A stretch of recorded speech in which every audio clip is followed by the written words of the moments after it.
Un saludo a todos nuestros hermanos y amigos que nos ven a través de su canal Orión TV. Como siempre estamos aquí en su programa semanal de Fe y Ciencia desde Guatemala. Nuestro tema de hoy se titula Separó las aguas. Y como siempre está su servidor, el pastor Brandy Méndez. Ahora iniciemos con nuestro estudio. El 13 de febrero del año de 1633, el filósofo, astrónomo y matemático italiano Galileo Galilei llegó a Roma para enfrentar cargos de herejía por defender la teoría de Copérnico, la cual fue condenada por la Inquisición ya que afirmaba que la Tierra giraba alrededor del Sol. Pero Galileo se enfrentó oficialmente a la Inquisición romana en abril del mismo año y accedió a declararse culpable a cambio de no morir como hereje.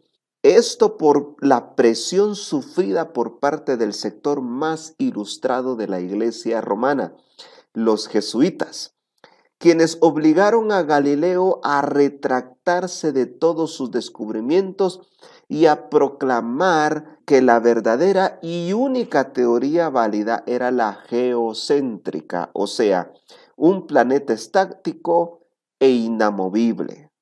Luego, Galileo fue sentenciado por el Papa Urbano VII a quedar bajo arresto domiciliario por tiempo indefinido. Sin embargo, se dice que después de escuchar su sentencia, Galileo, al salir de aquel lugar, pronunció la famosa frase, pero sin embargo, se mueve. Hoy Galileo es ampliamente reconocido por sus importantes contribuciones al estudio del movimiento y la astronomía. Su obra influyó en científicos como el matemático y físico inglés, pero además cristiano creacionista Isaac Newton. Isaac Newton desarrolló la ley de la gravitación universal enseñada por muchos ateos. En 1992, el Vaticano reconoció formalmente su error en la condena de aquel científico Galileo Galilei. Lo que aquí vemos es a la Iglesia romana tratando de controlar la ciencia, algo que históricamente no ha beneficiado a la humanidad. Por ejemplo, la revolución científica del siglo XVI se debió al control de Roma sobre la ciencia por parte de los inquisidores y jesuitas. Las naciones mayormente protestantes han adelantado más en la ciencia, ¿saben?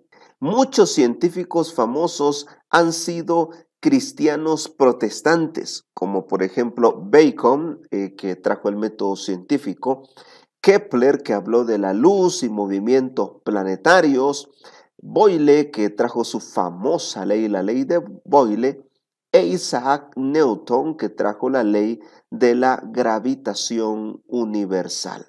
Se sabe que los premios Nobel de Ciencia otorgados entre 1901 y 1990 fueron ganados en un 86% por protestantes y en un 22% por judíos, lo que nos dice que solo una muy pequeña parte de premios Nobel han sido otorgados para ateos y católicos. Hablemos algunas teorías científicas relacionadas a nuestro tema de hoy. La primera es sobre la Tierra plana. Esta era una creencia de la Europa medieval y fue una teoría aceptada por el Estado, la ciencia y la Iglesia. Algunas fuentes dicen que fue Tales de Mileto, un filósofo y matemático griego, quien postuló esta teoría. Esto hace unos 500 años antes de Cristo. Pero siempre hubo personas de ciencia que pensaban lo contrario. Lo sorprendente es que todavía hoy en día existen algunas personas que creen que la Tierra es plana. Si fuera plana, tendría una forma de disco y no de esfera. Si eso fuera así, y la relacionamos con las dimensiones actuales que tiene el planeta, el disco de la Tierra sería de 1000 kilómetros de alto por 18.501 kilómetros de diámetro. Si esto fuera verdad, ¿cómo percibiríamos la fuerza de la gravedad? Bueno, número uno, la fuerza de la gravedad tiraría de forma inestable y asimétrica, lo que nos afectaría a la hora de desplazarnos. Número dos, sentiríamos una gran fuerza en un punto y menos fuerza en otro punto a medida que nos vamos alejando del centro del disco. Número tres, sentiríamos la sensación de escalar una montaña y nos desplazaríamos casi arrastrándonos. Dicha forma de disco no existe en la formación de los planetas y no es posible en la naturaleza, porque la forma esférica desgasta menos energía a la hora de ser creada. Por lo que habría que preguntarse, ¿por qué solo nuestro planeta es plano?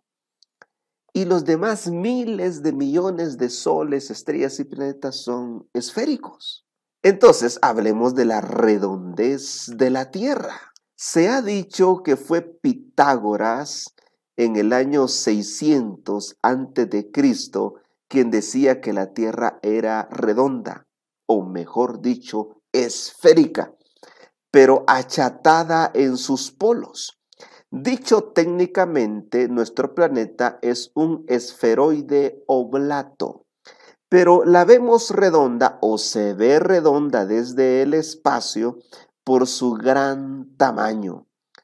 Pero, ¿por qué es redonda? ¿Por qué no es de otra forma? Esto se debe a la fuerza de la gravedad, que atrae con igual intensidad en todas direcciones hacia adentro, de modo que la superficie irregular del planeta se ha ido compactando lentamente en forma de esfera. A más materia, mayor gravedad, mayor atracción y mayor compactación. Y saben que esta forma es debido a dos fuerzas, la gravedad y la rotación centrífuga. Por lo que mientras más grande, más atracción y más redondez a la hora de hacer la fuerza centrífuga. Por ejemplo, vemos algunos asteroides que hay en el universo. Tenemos el caso del IDA 243 que mide unos 31 kilómetros, que no es, como lo podemos ver acá en la imagen, no es esférico. Pero el siguiente asteroide, Vesta, que mide unos 525 kilómetros, se ve más esférico. Y el Ceres, que mide 950 kilómetros, es más esférico. O sea, lo que vemos es que mientras más pequeño el cuerpo, menos redondo es.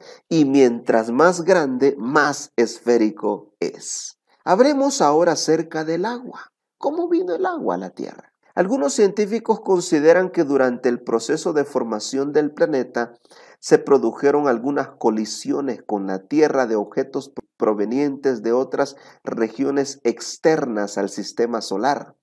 Dichos cuerpos contenían agua y ésta llegó a la superficie luego de violentos choques.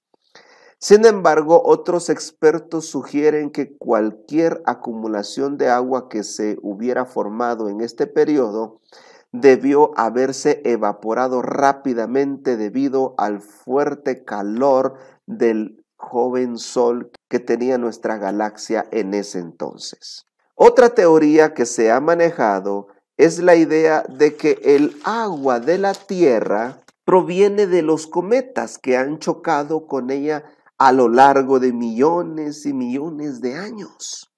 Los cometas son trozos de roca y hielo que poseen una cola de hielo evaporado y orbitan alrededor del Sol.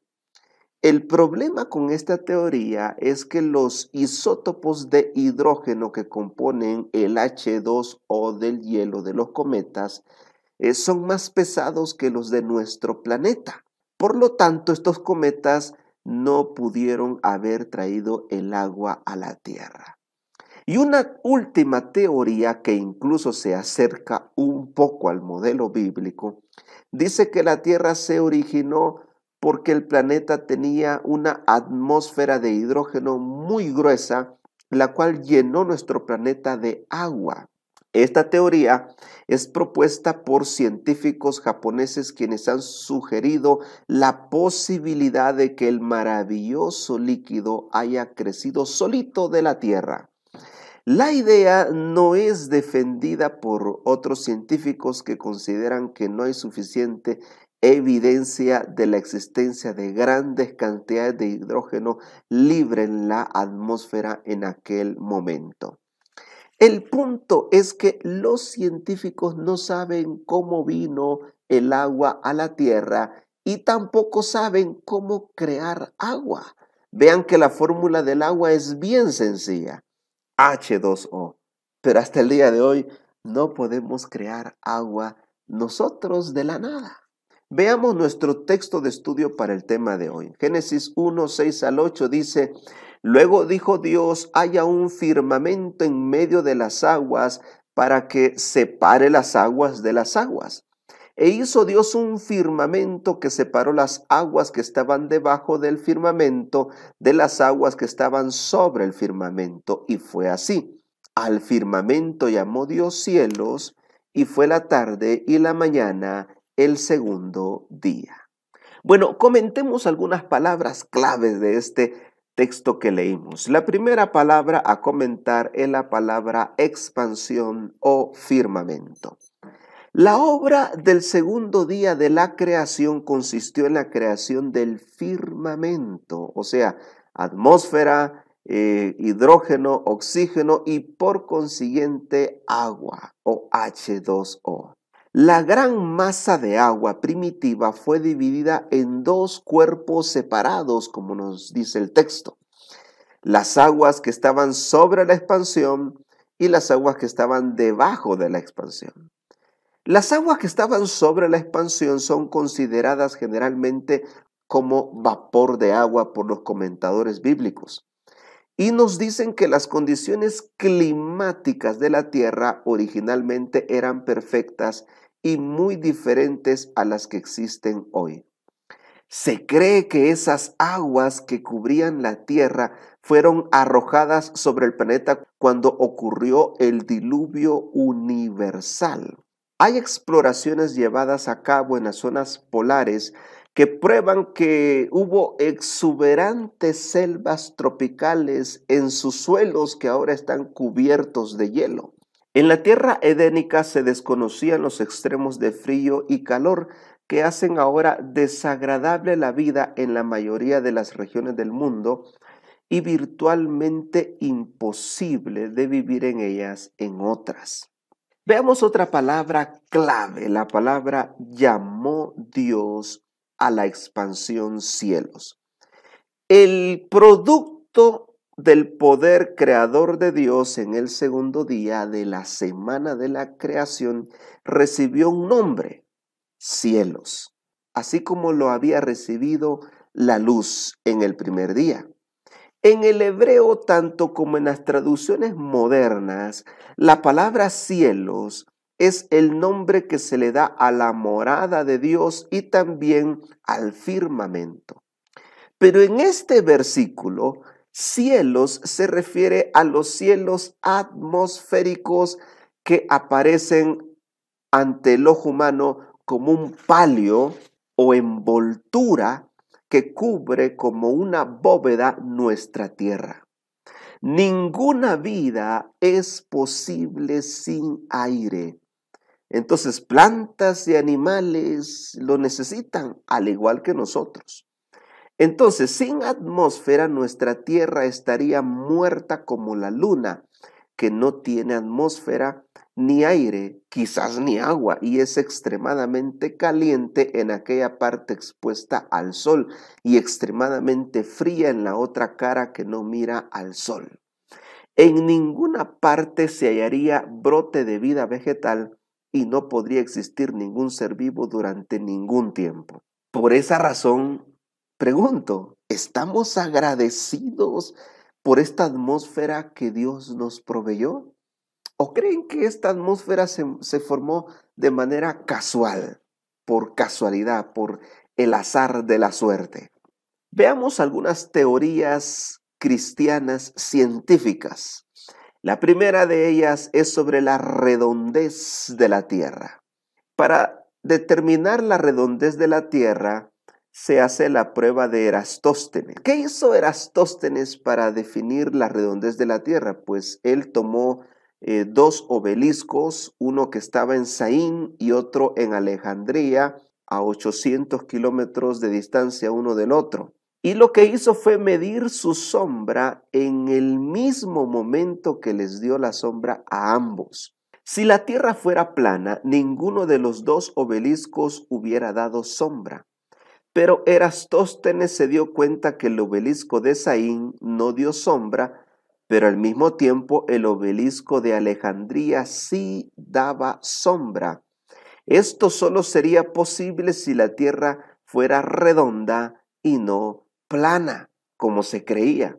Ahora, otro experimento que prueba la redondez y la rotación de la Tierra es el efecto Coriolis. Este fenómeno muestra que el agua se mueve en el sentido de las agujas del reloj al norte de la línea del ecuador y se mueve en dirección contraria a las agujas del reloj al sur de la línea del ecuador. Lo que vemos aquí es un lugar en Kenia, donde pasa la línea del ecuador. Entonces al norte los palitos giran alrededor de las manecillas del reloj, al sur giran contrario a la dirección de las manecillas del reloj, y cuando esa agua se pone en medio, pues no gira. Esto solo es posible en una tierra redonda y que rota sobre su eje. Hablemos un poquito de la fuerza de la gravedad, que es una distorsión del espacio-tiempo según Einstein. Y aunque es la que le dio forma esférica a este mundo, fue Dios quien designó la cantidad de fuerza gravitatoria necesaria para la Tierra, para la formación del planeta Tierra y el sostenimiento de la vida. Si la fuerza de gravedad fuera tan solo un poco más fuerte, los átomos de todos los elementos que existen en nuestro planeta se pegarían unos a otros formando masas o racimos de cosas. Y si la gravedad fuera tan solo un poco más débil, los átomos se esparcirían tan ampliamente que no permitirían la subsistencia de organismos vivos.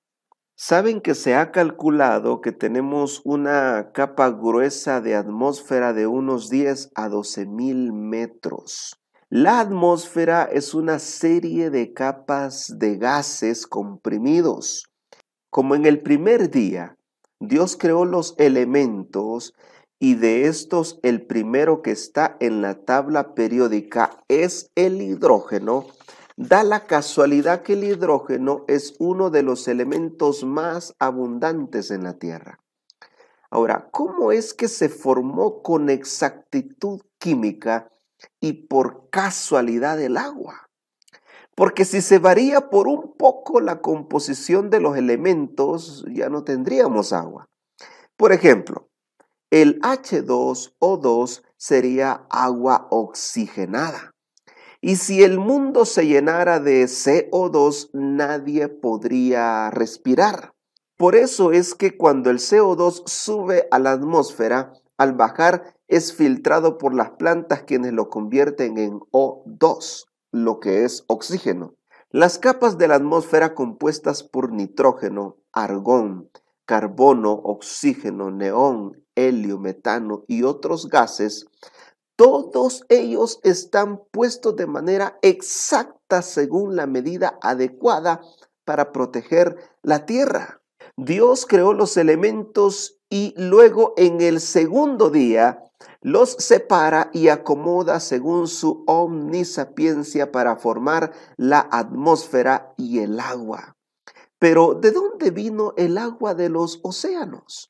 Muchos creacionistas creemos en la teoría de la envoltura, la que dice que mucha del agua que hoy se encuentra en los océanos se encontraba almacenada en una envoltura de vapor que rodeaba el planeta antes del diluvio. Una envoltura de vapor alrededor del planeta no está más allá de las posibilidades naturales, ya que existe una envoltura similar en el planeta Venus. ¿Qué efectos tiene una envoltura como esta alrededor del planeta Venus? Hay 4 efectos muy interesantes que han estudiado los científicos en la envoltura de Venus. Primer efecto es la protección. La superficie de Venus está escondida de los rayos directos del Sol. Número 2, tenemos la envoltura, o sea, la nube que envuelve a Venus consiste principalmente de ácido hidroclorhídrico, de dióxido de carbono y vapor de agua en una atmósfera de dióxido de carbono. Esta es la envoltura de Venus. Y el tercer efecto es la separación, o sea, la base de la envoltura está a una altura de unos 32 kilómetros de la superficie del planeta. Ese es el cuarto efecto que se ha visto en Venus. Las temperaturas en los polos de Venus son las mismas que en el Ecuador, o sea, Venus tiene una temperatura uniforme debido a su envoltura. Si esto es verdad, en la tierra edénica debió haber habido una temperatura uniforme por todo el planeta, el cual no tenía los cambios bruscos de temperatura ni los polos fríos que hoy tenemos. ¿Tenemos evidencia de eso? Claro que sí. Tenemos evidencia fósil. Los lugares donde se han encontrado los fósiles muestran que esa tierra congelada estuvo cubierta en su totalidad por vegetación exuberante. Número 2, tenemos la evidencia de los desiertos. Cerca del Cairo, la capital de Egipto, se encuentran cientos de muestras de hojas verdes petrificadas, lo cual indica que lo que hoy es un desierto antes estaba cubierto por vegetación frondosa, porque antes existía un clima húmedo y placentero en todo el planeta. Además tenemos los bosques petrificados y congelados. Un bosque completo ha sido encontrado petrificado a solamente algunas millas del Polo Sur. Además se sabe de gruesas capas de carbón. Saben que se necesita de 10 a 14 pies de despojos de tejido vegetal, o sea, madera, para producir un grano de carbón de un pie de grueso. Sin embargo, en Canadá, un país que hoy se mantiene 90% congelado, tiene una capa de carbón de 13,000 pies de grueso, lo que indica que antes hubo vegetación ahí. Y también se sabe de hojas de palmas que han sido petrificadas en puntos distintos alrededor de todo el Polo Norte, lo cual demuestra la existencia de un bosque subtropical en el pasado. Esto también tiene un respaldo bíblico. En 2 de Pedro, el capítulo 3, versos 5 y 6, nos dice lo siguiente. Estos ignoran voluntariamente que en el tiempo antiguo fueron hechos por la palabra de Dios los cielos y también la tierra, que proviene del agua y por el agua subsisten, por lo cual el mundo de entonces pereció anegado en agua. Aquí se mencionan 2 palabras interesantes. La primera es cielos, la cual es una referencia a los cielos atmosféricos, en plural, porque es una referencia a las diferentes capas atmosféricas. Por eso es que en el Antiguo Testamento esta palabra frecuentemente corresponde con la envoltura atmosférica que rodea a la tierra. La otra palabra es subsiste, la cual podría traducirse como compuesta con agua o por medio de agua. En otras palabras, podríamos decir envuelta en agua, como estuvo la tierra en un principio. La otra frase que menciona segunda de Pedro es la que dice, y todo vino de allí, porque fueron los primeros elementos en ser creados. Hidrógeno y oxígeno, atmósfera y agua, unos visibles, otros invisibles. Esto es interesante porque Hebreos 11:3 dice, por la fe comprendemos que el universo fue hecho por la palabra de Dios, de modo que lo que se ve fue hecho de lo que no se veía. Lo que se ve vino de lo que no se ve. Lo visible vino de lo invisible. El agua visible vino de los átomos que son invisibles. Pero, ¿qué pasó con toda esa agua en el cielo? ¿Por qué ya no está en la atmósfera? Eso es debido al diluvio universal. Porque todo ese vapor de agua, o por lo menos la mayoría de él, fue derramado sobre la tierra en ocasión del diluvio universal. El diluvio probablemente ocurrió hace unos 4.300 años. Los creacionistas creen que este evento formó muchas de las capas sedimentarias y fósiles alrededor del mundo. Las otras capas adicionales fueron formadas a través del paso del tiempo después del gran diluvio universal. Así los fósiles de dinosaurios, por ejemplo, que fueron hechos como resultado de ese diluvio, fueron probablemente formados hace unos 4.300 años y no hace millones de años, como dicen los evolucionistas. Del diluvio tenemos evidencia en otras fuentes no bíblicas. O sea, tenemos evidencia de este catastrofismo diluviano que dejó cicatrices por todo el planeta Tierra. Las evidencias no bíblicas donde se habla del diluvio están en los aztecas, babilonios, en Asia Oriental. Incluso en relatos budistas y egipcios hay menciones de un posible diluvio. También es mencionado en relatos de la antigua China y se han encontrado evidencias en relatos de los antiguos incas. Es decir, que en las culturas más antiguas de todos los continentes se han encontrado evidencias del diluvio. Esa gran precipitación de agua que vino del cielo e hizo emerger después la tierra. Veamos lo que dice Génesis capítulo 7, verso 11. Fueron rotas todas las fuentes del gran abismo y abiertas las cataratas de los cielos. Ahora, escuchen lo que el siguiente comentario dice sobre el fenómeno del diluvio. En el libro Patriarcas y Profetas, página 76, dice, pero al octavo día oscuros nubarrones cubrieron los cielos y comenzó el estallido de los truenos y el centellar de los relámpagos. Pronto grandes gotas de agua comenzaron a caer.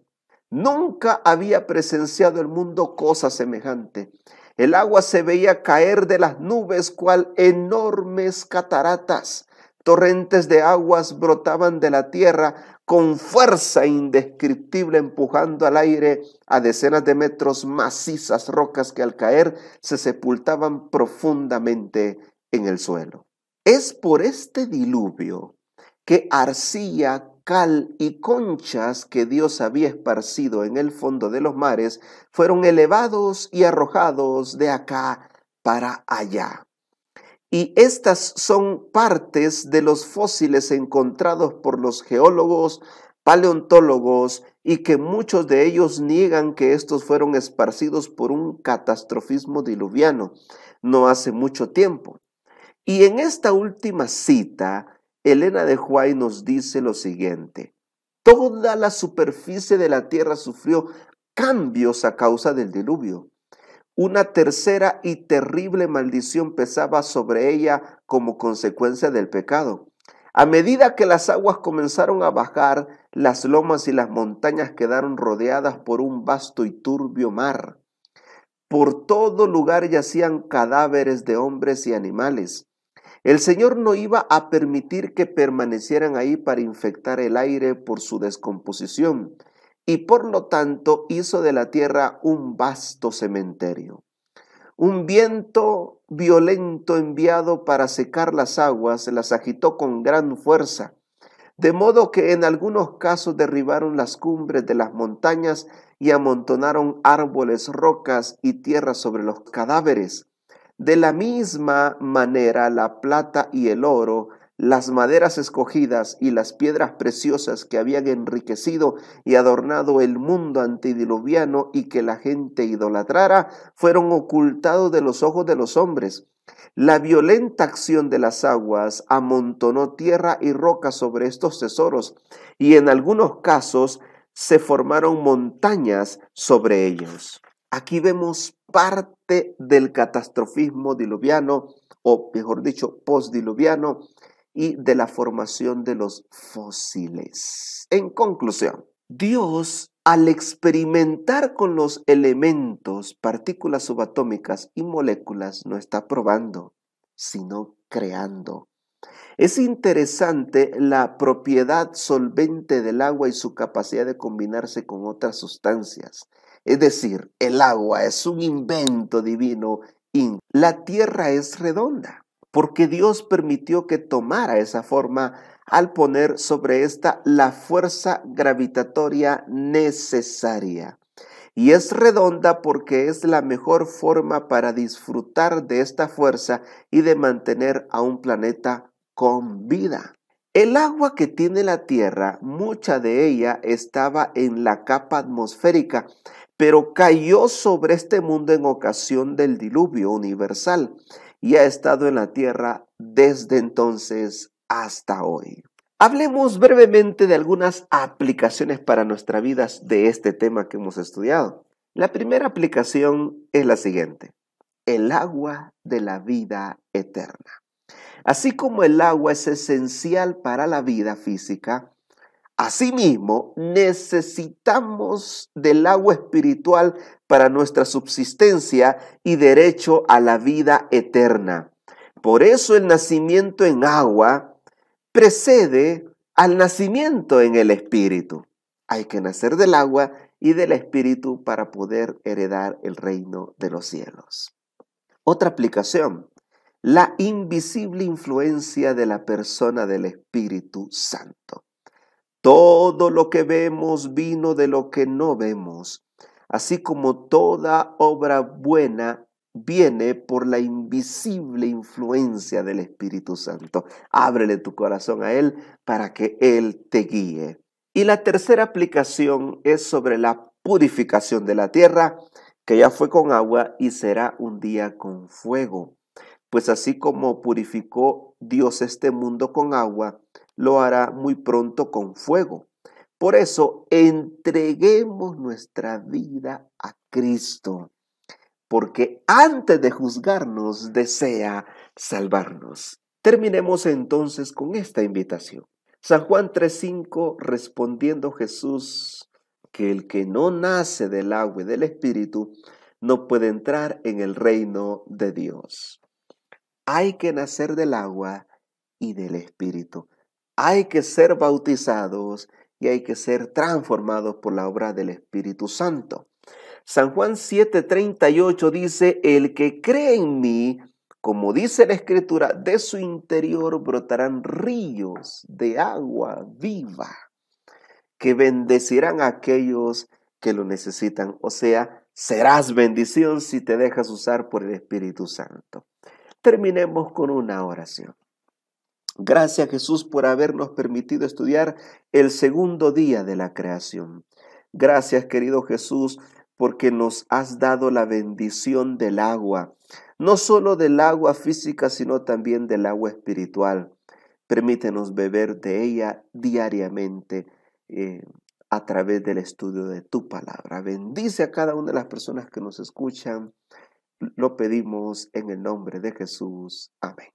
Que Dios te bendiga y nos veremos en el próximo programa.